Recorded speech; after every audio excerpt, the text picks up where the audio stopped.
Hi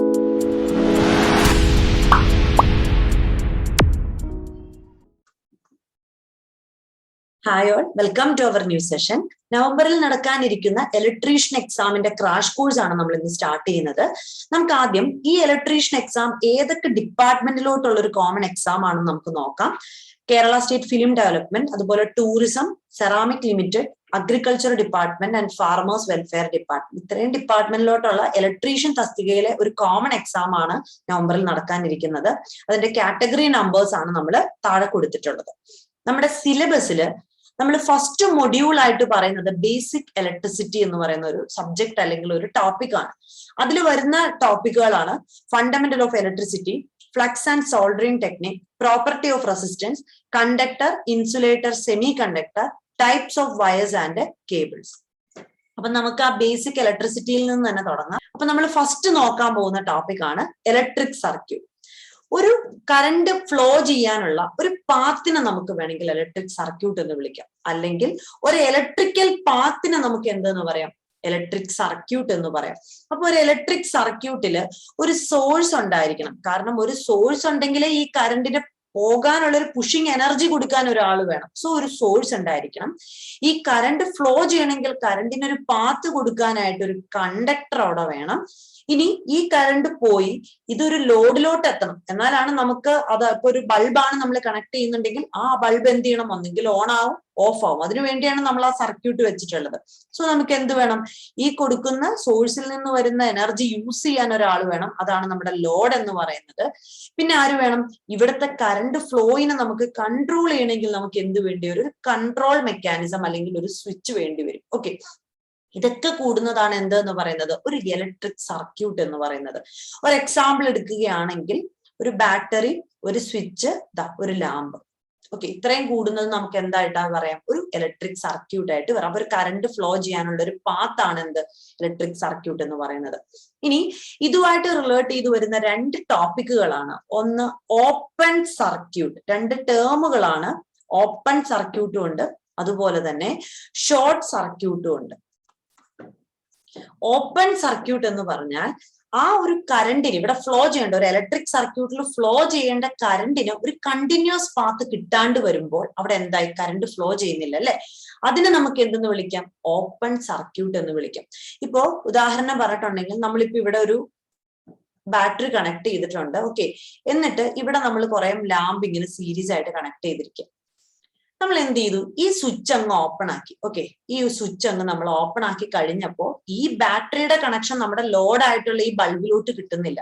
അപ്പൊ കറണ്ടിന് ഒരു continuous path അവിടെ കിട്ടാണ്ട് വരുമ്പോൾ ഓട്ടോമാറ്റിക്കലി എന്ത് സംഭവിക്കും, അവിടെ ഒരു ബ്രേക്കിംഗ് ഉണ്ടായി. ഓപ്പൺ ആക്കി എന്ന് പറഞ്ഞാൽ ഒരു ബ്രേക്കിംഗ് ഉണ്ടായി, കറണ്ട് ഇപ്പുറത്തോട്ട് കിട്ടുന്നില്ല.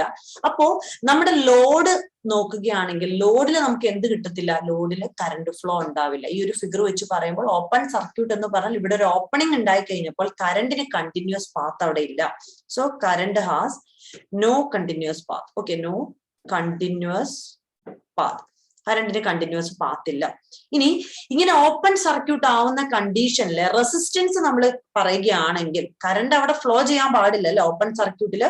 അതായത് I=0 ആവണമെങ്കിൽ അവരുടെ റെസിസ്റ്റൻസ് എത്രയായിരിക്കും, ഇൻഫൈനൈറ്റ് റെസിസ്റ്റൻസ് ആയിരിക്കും. ഇത് PSC ചോദിച്ചിട്ടുള്ള ഒരു ക്വസ്റ്റൻ ആണ്.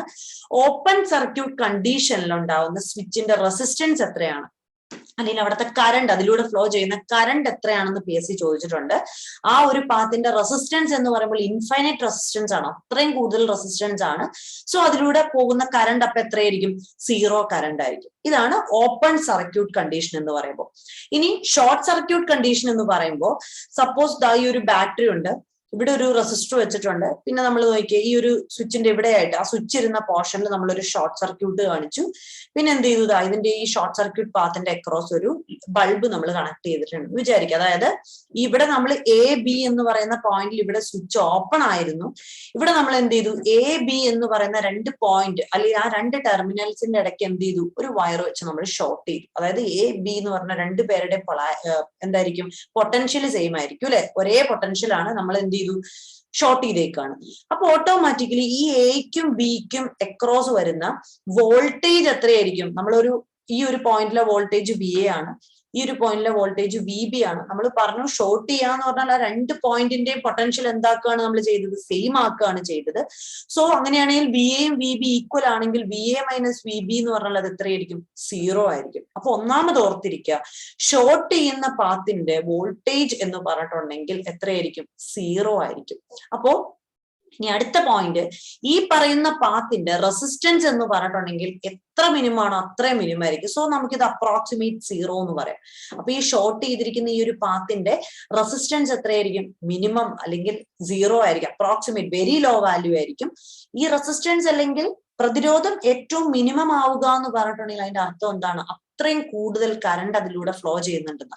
സോ കറണ്ട് എങ്ങനെയായിരിക്കും, ലാർജ് കറണ്ട് ആയിരിക്കും ഫ്ലോ ചെയ്യുന്നത്. ഓക്കെ, ലാർജ് കറണ്ട് ആയിരിക്കും അവിടെ ഫ്ലോ ചെയ്യുന്നത്. അപ്പൊ ഈ ഒരു 2 കൺസെപ്റ്റ് ഓർത്തിരിക്കണം, ഓപ്പൺ സർക്യൂട്ടിന്റെ കണ്ടീഷനും ഷോർട്ട് സർക്യൂട്ടിന്റെ കണ്ടീഷനും. ഓപ്പൺ സർക്യൂട്ടിന്റെ കണ്ടീഷനിൽ ഹൈലൈറ്റ് ചെയ്ത് നമ്മൾ നോക്കേണ്ട ടോപ്പിക് ഇതാണ്, ഓപ്പൺ സർക്യൂട്ട് ആണെങ്കിൽ ആ പാത്തിലെ കറണ്ട് എന്തായിരിക്കും, 0 ആയിരിക്കും. അവിടുത്തെ റെസിസ്റ്റൻസ് എന്തായിരിക്കും, ഇൻഫൈനൈറ്റ് റെസിസ്റ്റൻസ് ആയിരിക്കും. ഇനി ഷോർട്ട് സർക്യൂട്ട് ആണെങ്കിൽ ആ ഷോർട്ട് സർക്യൂട്ട് ടെർമിനലിന്റെ വോൾട്ടേജ് എത്രയായിരിക്കും, 0 ആയിരിക്കും. ആ ഒരു പാത്തിന്റെ റെസിസ്റ്റൻസ് എന്തായിരിക്കും, 0 ആയിരിക്കും. ആ ഒരു കേസിൽ ഫ്ലോ ചെയ്യുന്ന കറണ്ടിന്റെ വാല്യൂ എന്തായിരിക്കും, ഏറ്റവും മാക്സിമം ആയിരിക്കും. ഓക്കെ, അപ്പോൾ നമ്മളിപ്പോ ഈ പറഞ്ഞ ടോപ്പിക് തന്നെയാണ് ഇലക്ട്രിക് സർക്യൂട്ട് എന്ന് പറഞ്ഞാൽ ഒരു ഇലക്ട്രിക്കൽ കംപ്ലീറ്റ് പാത്തിനെയാണ് നമ്മൾ ഇലക്ട്രിക് സർക്യൂട്ട് എന്ന് പറയാം. ആ ഇലക്ട്രിക് സർക്യൂട്ടിൽ വരുന്ന ഭാഗങ്ങൾ ഏതൊക്കെയായിരിക്കും, ഒരു സോഴ്സ് ഓഫ് സപ്ലൈ ഉണ്ടാവും, ഒരു ലോഡ് കണക്ട് ചെയ്തിട്ടുണ്ടാവും, പിന്നെ കണ്ടക്ടർ, ഇൻസുലേറ്റഡ് കണ്ടക്ടർ ഉണ്ടാവും, പിന്നെ എന്തായിരിക്കും, ഈ സർക്യൂട്ട് കൺട്രോൾ ചെയ്യാൻ വേണ്ട ഒരു സ്വിച്ച് നമ്മൾ അവിടെ കണക്ട് ചെയ്തിട്ടുണ്ട്. പിന്നെ നമ്മൾ പറഞ്ഞതാണ് ഓപ്പൺ സർക്യൂട്ട്. ഓപ്പൺ സർക്യൂട്ട് ആണ് കണ്ടീഷൻ എങ്കിൽ അവിടെ റെസിസ്റ്റൻസ് ഇൻഫിനിറ്റ് റെസിസ്റ്റൻസ് ആയിരിക്കും, അവിടെ ഫ്ലോ ചെയ്യുന്ന കറണ്ട് എന്തായിരിക്കും, I = 0 ആയിരിക്കും. ഷോർട്ട് സർക്യൂട്ട് കണ്ടീഷനിൽ എന്താണ്, നമ്മളിപ്പോ ഏതെങ്കിലും 2 ടെർമിനലിന്റെ ഇടയ്ക്ക് ഷോർട്ട് ആയിട്ടുണ്ട് എന്ന് പറഞ്ഞാൽ ആ 2 ടെർമിനലിന്റെ വോൾട്ടേജ് സെയിം ആണ് എന്ന് വെച്ചിട്ടുണ്ടെങ്കിൽ ആ 2 പോയിന്റിന്റെയും ഇടയ്ക്കുള്ള വോൾട്ടേജ് ഡിഫറൻസ് അല്ലെങ്കിൽ പൊട്ടൻഷ്യൽ ഡിഫറൻസ് എന്ന് പറഞ്ഞാൽ എന്തായിരിക്കും, 0 ആയിരിക്കും. അപ്പോ അവിടുത്തെ റെസിസ്റ്റൻസ് എന്തായിട്ട് നമുക്ക് കൺസിഡർ ചെയ്യാം, ലോ റെസിസ്റ്റൻസ് ആണ്, അതിലൂടെ ഫ്ലോ ചെയ്യുന്നത് very large value of current ആയിരിക്കും. ഇനി ആ ഒരു പാത്തിന്റെ വോൾട്ടേജ് നോക്കിയാൽ ഈ വോൾട്ടേജ് അക്രോസ് VAB = അപ്പൊ നമുക്ക് എത്രയായിട്ട് കൺസിഡർ ചെയ്യാം, 0 ആയിട്ട് കൺസിഡർ ചെയ്യാം. ഇനി നെക്സ്റ്റ് ആണ് ഇലക്ട്രിക് കറണ്ട്. ഇലക്ട്രിക് കറണ്ട് എന്ന് പറഞ്ഞാൽ ചാർജസിന്റെ ഫ്ലോയിനെയാണ് നമ്മൾ എന്തെന്ന് വിളിക്കുക, ഇലക്ട്രിക് കറണ്ട് എന്ന് പറയാം. അപ്പോ നമ്മളിപ്പോ ഒരു കണ്ടക്ടറിലൂടെ, ഒരു കണ്ടക്ടിങ് മീഡിയത്തിലൂടെ ഒരു കറണ്ട് ഫ്ലോ ചെയ്തു എന്ന് പറയണമെങ്കിൽ അതിലൂടെ എന്ത് ഫ്ലോ ചെയ്തിട്ടുണ്ടായിരിക്കണം, ചാർജസ് ഫ്ലോ ചെയ്തിട്ടുണ്ടായിരിക്കണം. അപ്പൊ ഈ ചാർജിന്റെ അളവ് എത്രയാണ് എന്ന് നോക്കി, ഇത്ര സമയത്തിൽ എത്രത്തോളം ചാർജ് ആണോ ഫ്ലോ ചെയ്തേ ആ ഒരു അളവിനെയാണ് നമ്മൾ എന്തായിട്ട് പറയാ, ഇലക്ട്രിക് കറണ്ട് ആയിട്ട് പറയാം. അപ്പോ 1 ആംപിയർ ഓഫ് കറണ്ട് എന്ന് പറഞ്ഞാൽ അതിനർത്ഥം നമ്മളിപ്പോ ഒരു ക്രോസ് സെക്ഷണൽ ഏരിയയിലുള്ള ഒരു കണ്ടക്ടർ നമ്മൾ കൺസിഡർ ചെയ്താൽ ഒരു സെക്കൻഡില് 6.24 × 10⁻18 ഇലക്ട്രോൺസ് അവിടെ പാസ് ചെയ്യുന്നുണ്ട് എന്നാണ് അതുകൊണ്ട് ഉദ്ദേശിക്കുന്നത്. അപ്പം 1 ആംപിയർ ഓഫ് കറണ്ട് എന്ന് പറഞ്ഞിട്ടുണ്ടെങ്കിൽ അതിന്റെ അർത്ഥം എന്താണ്, 6.24 × 10⁻18 ഇലക്ട്രോൺസ് ഒരു സെക്കൻഡ് സമയത്തിൽ ആ ഒരു ഏരിയ, അതായത് 1 മീറ്റർ സ്ക്വയർ ഏരിയ നമ്മൾ കൺസിഡർ ചെയ്താൽ ആ ഒരു ഏരിയയിൽ എന്ത് ചെയ്യുന്നുണ്ട്, കറണ്ട് ഫ്ലോ ചെയ്യുന്നുണ്ട്. അതാണ് ആ കണക്ക്. ഇപ്പൊ കറണ്ടിന്റെ യൂണിറ്റ് എന്താണ്, കറണ്ടിന്റെ യൂണിറ്റ് ആംപിയർ ആണ്. നമുക്ക് യൂഷ്വലി പല ക്വസ്റ്റ്യനിലും നമുക്ക് ഈ കൺവേർഷൻ അല്ലെങ്കിൽ അതിന്റെ ഇക്വലന്റ് വാല്യൂ കണ്ടുപിടിക്കാൻ ചോദിക്കാറുണ്ട്. അപ്പൊ 1 കിലോ ആംപിയർ എന്ന് പറഞ്ഞാൽ എത്രയാണ്, 1000 ആംപിയർ ആണ്. അതിനെ നമുക്ക് എങ്ങനെ റെപ്രസെന്റ് ചെയ്യാം, 10⁻³ ആംപിയർ എന്ന് നമുക്ക് റെപ്രസെന്റ് ചെയ്യാം. ഇനി 1 മില്ലി ആംപിയർ എന്ന് പറഞ്ഞാൽ 1 മില്ലി ആംപിയർ എന്ന് പറഞ്ഞാൽ നമുക്ക് അതിനെ എങ്ങനെ എഴുതാൻ പറ്റും, 1/1000 ആംപിയർ എന്ന് എഴുതാം. അപ്പൊ 1/1000 നമുക്ക് എങ്ങനെ കാണിക്കാം, 10⁻³ ആംപിയർ. ഇതൊക്കെ ഏറ്റവും ബേസിക് ആയിട്ടുള്ള കാര്യമാണ്, 3 0. സോ 10⁻³ എന്ന് നമുക്ക് അതിനെ റെപ്രസെന്റ് ചെയ്യാം. ഇനി 1 മൈക്രോ ആംപിയർ എന്ന് പറയുമ്പോൾ 1 മൈക്രോ ആംപിയർ എന്ന് പറയുമ്പോൾ 1/1 ഇട്ടിട്ട് 6 0. ഓക്കെ, 6 0 ആണ്. സോ ഇതിനെ എങ്ങനെ റെപ്രസെന്റ് ചെയ്യാം, 10⁻⁻6 ആംപിയർ എന്ന് റെപ്രസെന്റ് ചെയ്യാം. ഓക്കെ, അപ്പൊ ഈ റെപ്രസെന്റേഷൻ ഇമ്പോർട്ടന്റ് ആണ്. 10⁻³ ആംപിയർ ആണ് 1 കിലോ ആംപിയർ എന്ന് പറയുന്നത്. 1 മില്ലി ആംപിയർ എന്ന് പറയുന്നത് 10⁻³ ആംപിയർ ആണ്. അതുപോലെ 1 മൈക്രോ ആംപിയർ എന്ന് പറയുന്നത് 10⁻⁻6 ആംപിയർ ആണ്. ഓക്കെ, അടുത്ത ഒരുപാട് ലൈൻമാൻ അതുപോലെ ഇലക്ട്രീഷ്യൻ ലെവൽ എക്സാമുകൾക്ക് ചോദിച്ചിട്ടുള്ള ഒരു ക്വസ്റ്റ്യൻ ആണ് quantity of electricity. Okay, quantity of electricity. Quantity of electricity എന്ന് പറയുന്നതാണ് നമ്മുടെ ചാർജ് ക്യൂവിനെയാണ് നമ്മൾ എന്തെന്ന് വിളിക്കുക, ക്വാണ്ടിറ്റി ഓഫ് ഇലക്ട്രിസിറ്റി എന്ന് പറയുന്നത്. അപ്പോ നമ്മൾ പറഞ്ഞു കറണ്ട് എന്ന് പറഞ്ഞാൽ എന്താണ്, ഒരു സെക്കൻഡിൽ അല്ലെങ്കിൽ ഒരു പർട്ടിക്കുലർ ടൈമിൽ എത്രത്തോളം ചാർജസ് ഫ്ലോ ചെയ്തു എന്ന് പറയുന്ന കണക്കിനെയാണ് നമ്മൾ എന്താന്ന് പറയാ, കറണ്ട് എന്ന് പറയാം. അങ്ങനെയാണെങ്കിൽ Q is equal to, that is quantity of electricity, അല്ലെങ്കിൽ നമുക്ക് പറയാം ചാർജ് ഈസ് ഈക്വൽ ടു, നമുക്ക് ഇതിനൊന്ന് റീഅറേഞ്ച് ചെയ്യുമ്പോൾ എന്തെന്ന് എഴുതാം, Q is equal to I into T എന്ന് എഴുതാം. Q ഈസ് ഈക്വൽ ടു, കറണ്ടിന്റെ യൂണിറ്റ് ആംപിയർ ആണ്, ടൈം നമ്മൾ യൂഷ്വലി പറയുന്നത് സെക്കൻഡിലാണ്. അപ്പൊ ഓർക്കുക, ഈ പറയുന്ന ക്വാണ്ടിറ്റി ഓഫ് ഇലക്ട്രിസിറ്റിയുടെ SI യൂണിറ്റ് ഉണ്ടല്ലോ, സ്റ്റാൻഡേർഡ് യൂണിറ്റ് എന്ന് പറയുന്നത് എന്താണ്, കൂളംബ് ആണ് അല്ലെ. ചാർജിന്റെ സ്റ്റാൻഡേർഡ് യൂണിറ്റ് കൂളംബ് ആണ്. എന്നിരുന്നാൽ പോലും നമ്മളിപ്പോ ഈ ഡിറൈവ് ചെയ്തെടുത്ത relation, that is I is equal to Q by T and Q is equal to I into T എന്ന് പറയുന്ന റിലേഷനിൽ കറണ്ടിന്റെ യൂണിറ്റും ടൈമിന്റെ യൂണിറ്റും നമ്മൾ സബ്സ്റ്റിറ്റ്യൂട്ട് ചെയ്ത് കഴിയുമ്പോൾ നമുക്ക് കിട്ടുന്നതാണ് എന്ത്, ആംപിയർ സെക്കൻഡ്. അപ്പൊ ക്വാണ്ടിറ്റി ഓഫ് ഇലക്ട്രിസിറ്റിയുടെ 2 യൂണിറ്റുകൾ പഠിച്ചു വെക്കുക. കൂളംബ് എന്ന് പറയുന്നതും ക്വാണ്ടിറ്റി ഓഫ് ഇലക്ട്രിസിറ്റി, അതായത് ചാർജിന്റെ യൂണിറ്റ് ആണ്, അത് SI യൂണിറ്റ് ആണ്. പിന്നെയുള്ളൊരു യൂണിറ്റ് ആണ് എന്ത്, ആംപിയർ സെക്കൻഡ് എന്ന് പറയുന്നത്.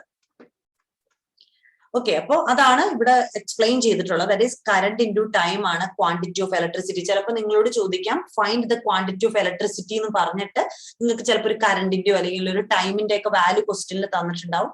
അതല്ലാണ്ട് എക്സാമിന് ചോദിച്ച് കണ്ടിരിക്കുന്ന മറ്റൊരു ക്വസ്റ്റ്യൻ എന്ന് പറയുന്നത് ക്വാണ്ടിറ്റി ഓഫ് ഇലക്ട്രിസിറ്റിയുടെ യൂണിറ്റ് എന്താണെന്നാണ്. SI യൂണിറ്റ് എന്ന് മെൻഷൻ ചെയ്തിട്ടുണ്ടായില്ല. SI യൂണിറ്റ് എന്നായിരുന്നുവെങ്കിൽ കൂളംബ് ആയിരുന്നു ആൻസർ. അല്ലാത്ത പക്ഷം എന്തൊക്കെയാണ്, കൂളംബും ഉണ്ട്, അതുപോലെ തന്നെ ആംപിയർ സെക്കൻഡ് എന്ന് പറയുന്നത് എന്താണ്, യൂണിറ്റ് ആണ്. ഇനി കറണ്ട് നമ്മൾ എങ്ങനെയാ മെഷർ ചെയ്യാം? കറണ്ട് മെഷർ ചെയ്യാനുള്ള ഒരു ഡിവൈസ്, മെഷറിംഗ് ഇൻസ്ട്രുമെന്റ് ആണ് എന്തെന്ന് പറയാം, അമ്മീറ്റർ എന്ന് പറയും. ഓക്കെ, അപ്പോ എനിക്ക് ഏത് പാത്തിലെയാണോ കറണ്ട് മെഷർ ചെയ്യേണ്ടത് ആ പാത്തില് സീരീസ് ആയിട്ട് വേണം നമ്മൾ ഈ അമ്മീറ്റർ കണക്ട് ചെയ്യാനായിട്ട്. അപ്പോ ഇവിടെ ഇപ്പൊ ഒരു ബാറ്ററി ഉണ്ട്, എനിക്ക് ഇവിടെ ഒരു ബൾബ് ഉണ്ടെന്ന് വിചാരിക്കാം. എനിക്ക് ഈ ബൾബിലൂടെ ഫ്ലോ ചെയ്യണ കറണ്ട് കണ്ടുപിടിക്കണം എന്നുണ്ടെങ്കിൽ ഞാൻ എന്ത് ചെയ്യുക, ഈ ബൾബിലോട്ട് കറണ്ട് ഫ്ലോ ചെയ്യുന്ന ആ ഒരു പാത്തിന് സീരീസ് ആയിട്ട് ഞാൻ എന്ത് ചെയ്യുക, കണക്ട് ചെയ്യാം. അപ്പൊ സീരീസ് എന്ന് പറഞ്ഞാൽ എന്താ, ആ പാത്തിൽ കൂടി ഫ്ലോ ചെയ്യുന്ന കറണ്ട് ഈ മെഷറിംഗ് ഇൻസ്ട്രുമെന്റിൽ കൂടി കയറി ഇറങ്ങി പോകണം. അപ്പൊ ഇവിടെ ഫ്ലോ ചെയ്യുന്നത് I എന്ന് പറയുന്ന കറണ്ട് ആണെങ്കിൽ ആ കറണ്ട് തന്നെയായിരിക്കും ഈ അമ്മീറ്ററിൽ കൂടി കയറി ഇറങ്ങി ഈ ലോഡിലോട്ട്, അതായത് ഈ ലാമ്പിലോട്ട് പോകുന്നത്. ഇനി സപ്പോസ് എനിക്കിതാ ഇവിടെ ഒരു റെസിസ്റ്റർ ഉണ്ട്, ഇവിടെയും ഒരു റെസിസ്റ്റർ ഉണ്ട്, ഇവിടെ ഞാനൊരു ബാറ്ററി വെച്ചിരിക്കുകയാണെങ്കിൽ എനിക്ക് 2 റെസിസ്റ്റർ കൂടിയും കറണ്ട് കണ്ടുപിടിക്കണം എന്നുണ്ടെങ്കിൽ ഞാൻ എങ്ങനെ കണക്ട് ചെയ്യണം, ഈ റെസിസ്റ്ററിൽ ഒരു കറണ്ട് മെഷർ ചെയ്യണമെന്നുണ്ടെങ്കിൽ ഈ റെസിസ്റ്ററിന് സീരീസ് ആയിട്ട് ഞാൻ അമ്മീറ്റർ കണക്ട് ചെയ്യാം. അപ്പൊ എനിക്ക് എന്ത് കിട്ടും, ഇതിലെ ഫ്ലോ ചെയ്യുന്ന കറണ്ട് മെഷർ ചെയ്യാൻ പറ്റും.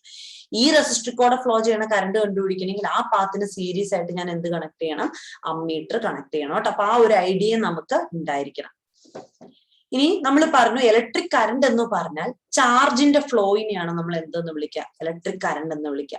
അതുമല്ലെങ്കിൽ നമുക്ക് പറയാം it is the rate of transfer of electric charge. Rate ആണ് അല്ലെ.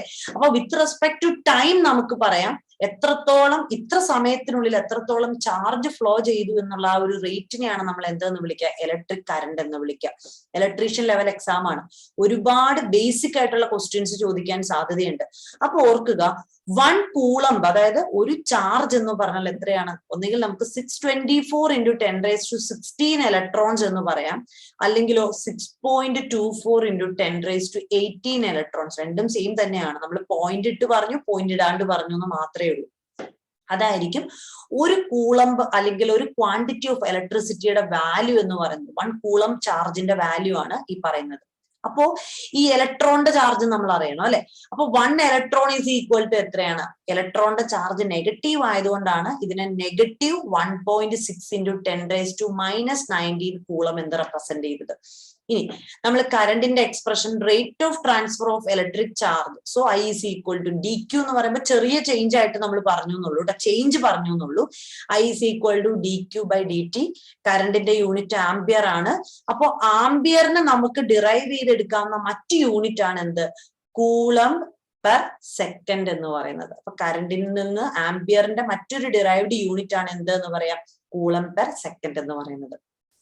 ഇനി അടുത്തൊരു ടേം അല്ലെങ്കിൽ അടുത്തൊരു ക്വസ്റ്റ്യൻ അല്ലെങ്കിൽ ഒരു പോയിന്റ് എന്ന് പറഞ്ഞാൽ ഇലക്ട്രിക് കറണ്ട് എന്ന് പറഞ്ഞാൽ ഒരു സ്കെയിലാർ ക്വാണ്ടിറ്റി ആണ്. രണ്ട് തരം ക്വാണ്ടിറ്റീസ് ആണ് നമുക്കുള്ളത്. വെക്ടർ ക്വാണ്ടിറ്റിയും ഉണ്ട്, അതുപോലെ സ്കെയിലാർ ക്വാണ്ടിറ്റിയും ഉണ്ട്.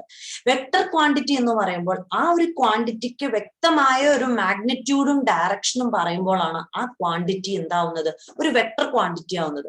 നമ്മൾ കറണ്ടിനെ എടുത്ത് നോക്കിയാൽ കറണ്ടിന് ഒരു മാഗ്നിറ്റ്യൂഡും ഉണ്ട്, വ്യക്തമായ ഒരു ഡയറക്ഷനും നമ്മൾ പറഞ്ഞാണ് കറണ്ടിനെ നമ്മൾ മെൻഷൻ ചെയ്യുന്നത്. എന്നിരുന്നാൽ പോലും ഈ കറണ്ടിനെ നമ്മളൊരു വെക്ടർ ക്വാണ്ടിറ്റി ആയിട്ട് എടുക്കാത്തതിന്റെ കാരണം എന്താണെന്ന് വെച്ചാൽ, ഒരു ടോട്ടൽ കറണ്ട് കണ്ടുപിടിക്കാൻ നേരത്ത് നമ്മൾ അവിടെ വെക്ടർ റൂൾസ് നമ്മൾ അവിടെ അപ്ലൈ ചെയ്യുന്നില്ല. നേരെ മറിച്ച്, അതായത് അഡീഷൻ ആണെങ്കിലും സബ്ട്രാക്ഷൻ ഓഫ് കറണ്ട് ആണെങ്കിലും നമ്മളവിടെ വെക്ടറിന്റെ പ്രിൻസിപ്പിൾ അല്ല നമ്മളവിടെ അപ്ലൈ ചെയ്യുന്നത്. നേരെ മറിച്ച് നമ്മളൊരു പോയിന്റ് കൺസിഡർ ചെയ്തു, ഇതൊരു ജംഗ്ഷൻ ആണെന്നുണ്ടെങ്കിൽ ഈ ജംഗ്ഷനിൽ വരുന്ന കറണ്ടിനെ മൊത്തം കണ്ടുപിടിക്കാൻ നമ്മൾ എന്താ എടുക്കുക, അവിടുത്തെ ഓൾജിബ്രൈക് സമ്മ എടുക്കുക. എന്ന് വെച്ചാൽ ഇവിടെ വരുന്ന കറണ്ടും ഇവിടെ വരുന്ന കറണ്ടും, ഇത് I1 ഇത് I2 ആണ്. ഇത് പോകുന്ന കറണ്ട് ആണെങ്കിൽ നമുക്കറിയാം I1 + I2 = എന്താണ്, I3 ആണ് അല്ലെ. ഇനി അതല്ല, ഇത് I1, ഈ വരുന്ന എൻട്രി ചെയ്യുന്ന കറണ്ടിനെയൊക്കെ ഞാൻ പോസിറ്റീവ് കറണ്ടും ലീവ് ചെയ്യുന്ന കറണ്ടിനെ ഞാൻ മൈനസ് ആയിട്ട് റെപ്രസെന്റ് ചെയ്യണമെങ്കിൽ +I1 + I2 - I3 = എന്തായിരിക്കും, 0 ആയിരിക്കും. അപ്പോ ഓൾജിബ്രൈക് പ്രിൻസിപ്പിൾ ആണ് ആര് ഫോളോ ചെയ്യുന്നത്, ഇലക്ട്രിക് കറണ്ട് ഫ്ലോ ചെയ്യുന്നത്. അതുകൊണ്ടാണ് നമ്മൾ ഇലക്ട്രിക് കറണ്ടിനെ ഏത് ക്വാണ്ടിറ്റിയിൽ ഉൾപ്പെടുത്തിയിട്ടുള്ളത്, സ്കെയിലാർ ക്വാണ്ടിറ്റിയിൽ ഉൾപ്പെടുത്തിയിട്ടുള്ളത്. ഒരു കൺഫ്യൂസിങ് ഫാക്ട് ആയതുകൊണ്ട് തന്നെ ഇമ്പോർട്ടന്റ് ആണ്. Electric current is a scalar quantity, not a vector quantity. അപ്പൊ ഇത്രയാണ് നമ്മൾ ജസ്റ്റ് ഇതിന്റെ ബേസിക് ആയിട്ട് നമുക്ക് ഇന്ന് ഡിസ്കസ് ചെയ്യാനുള്ളത്. ബാക്കിയുള്ള ടോപ്പിക്സ് നമ്മുടെ നെക്സ്റ്റ് ക്ലാസ്സിൽ നമുക്ക് പഠിക്കാം. Thank you.